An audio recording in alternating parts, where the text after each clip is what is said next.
Hello everybody and welcome back to Odin's Movie Blog. I am the critic who is the cynic. Hope you're doing well. And today we're waiting with bated breath for the next trailer for Captain Marvel to drop. Apparently it's going to be dropping tonight. They maybe even might drop 2 trailers this week for that movie. We know that the one that everyone's excited for, though. Let's just be honest for a second. All right, SAW NPCs, please calm down, calm down. I know that you're excited for Captain Marvel because, oh my god, she's a woman. Did you know that she's a woman? I know that you're excited for that, but everyone is excited for the Avengers trailer to be dropping very, very soon, and yes, I cannot wait. That's within the next week. We will have an official Avengers trailer for Avengers Part 2. We'll finally find out, hopefully, what the name of the movie is going to be. I know that a lot of people have speculated possibly Endgame being the title. I think that would actually work a lot, seeing that it connects a lot with what Doctor Strange's vision of the future was, and I think that would work very, very well. Let's just be honest. People are excited for that movie because the movie focuses more on telling a good story with great characters rather than trying to be forcibly diverse, which is what Captain Marvel has essentially been. It's like, oh my god, did you know that she's a female? Did you know? Guys, did you know? Guys, spoiler alert. Captain Marvel's a female. I mean, it's just one of those things where it's like, just get over it. Just tell a good story. That stuff does not matter to most people. Most people do not care about that stuff. But in the same vein as that, you know, as we wait with that bated breath, as I once said, for the Captain Marvel trailer to drop, let's talk about this. So this is something that could have been really, really cool. It could have been awesome news because I don't even know who this character is because, as I said, I'm not really a big comics guy, but this guy looks like a badass. This guy looks awesome. And yes, the guy that wrote this very long diatribe, I think the name was like Chuck Norris, long diatribe explaining why I can't say women can't be badass because apparently, according to him, and you know, sexism is when you are, you know, real sexism, actual sexism is when you actually honestly judge another person because of their sex or judge another person because of their race is what racism is. Like that is what that is. And this person put in a comment saying that I can't say that a woman can be badass because, in his words, a trained woman could still be beaten by an untrained man. Now, knowing the real world and knowing the reality of the situation, I know that that's not true. Because at the end of the day, Ronda Rousey could kick my ass. And I have no bones about that. It was in response to Gina Carano being talked about for The Mandalorian. That's another woman who could easily kick my ass. Because, yes, if you have training in anything, it doesn't matter what your gender is, guess what? Anyway, I thought that was obvious, but apparently it's not, so I needed to make that very clear. But this is a true badass, just like she is. So we have here Shang-Chi. Never heard of that person before, but sounds amazing. And here it says it all. Again, the title should tell you everything you need to know about why this is a problematic title, because it says Marvel's first Asian film superhero franchise. Search is on for director of Asian descent.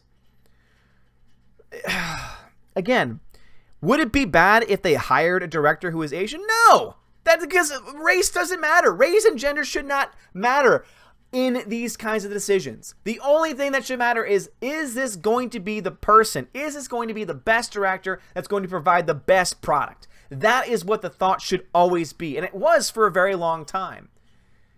But now it's like every single thing. It started with the whole Jessica Jones nonsense. Oh, let's forsake good character arcs, good storytelling, and instead focus on, oh, but she's female and she has to have an all-female writing staff. All-female directors have to be there too. We don't care if they're not the best directors in the world. They're female, and that's what's important because being female makes you better. No.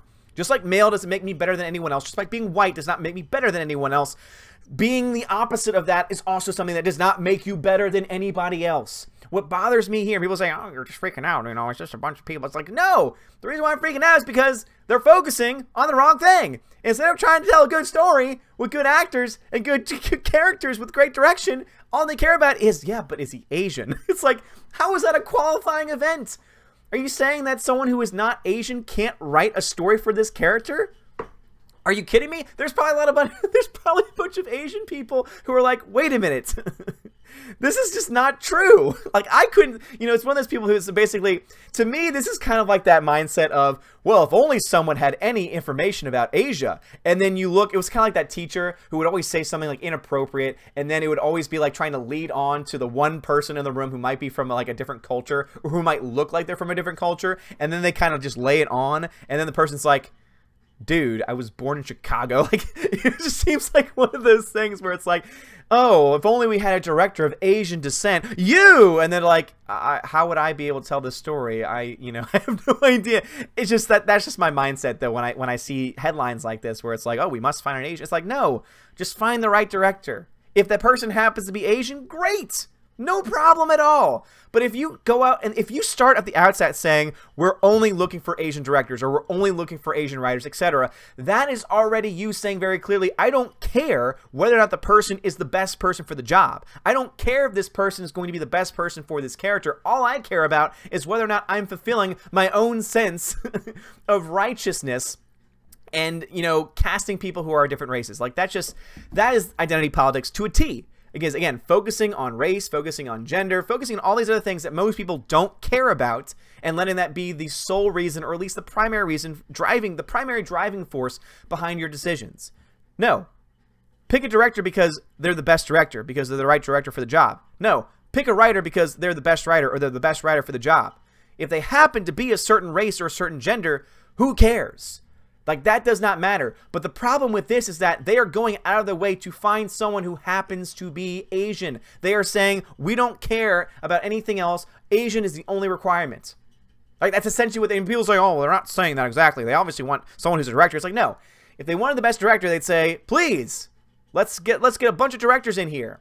But they're already limiting it because of all this nonsense. And I think this first paragraph really sums up why they're doing this and brings a lot of concern for me for the future of Marvel, because if they're going in with this kind of mindset already, it tells me that Captain Marvel is probably not going to be the best film, but I still have hope. I still hold out hope. But again, it says here, Marvel Studios is fast-tracking Shang-Chi. I wonder why. I wonder why they're doing that. To be its first superhero movie tentpole franchise with an Asian protagonist. Oh, Asian.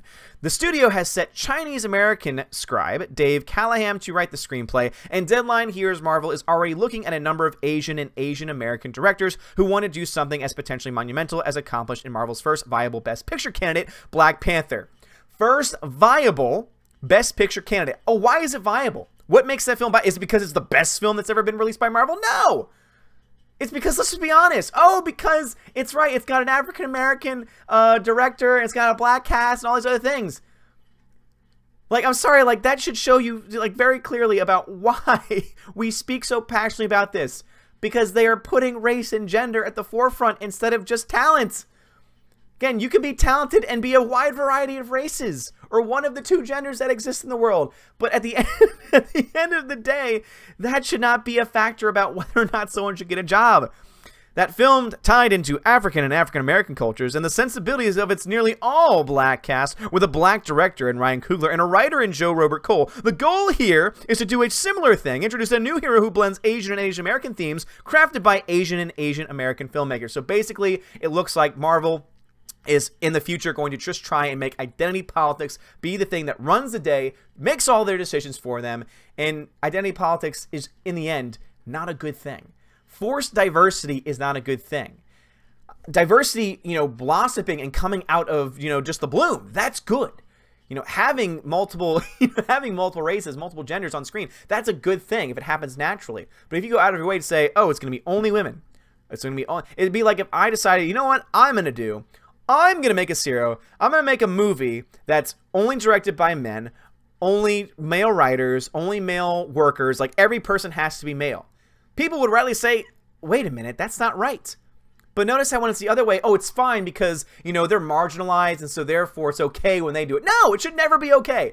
It should never be okay. But anyway, am I overreacting here, guys? Or it's just, again, Shang-Chi looks awesome. Looks like a badass. Obviously, this is them Marvel is just trying to, and it looks like Disney is saying, okay, well, since Star Wars isn't going to make it because we're not actually going to listen to our fans, we're not going to make good Star Wars films, let's just make an entirely Asian film so that way it can do well in Asia.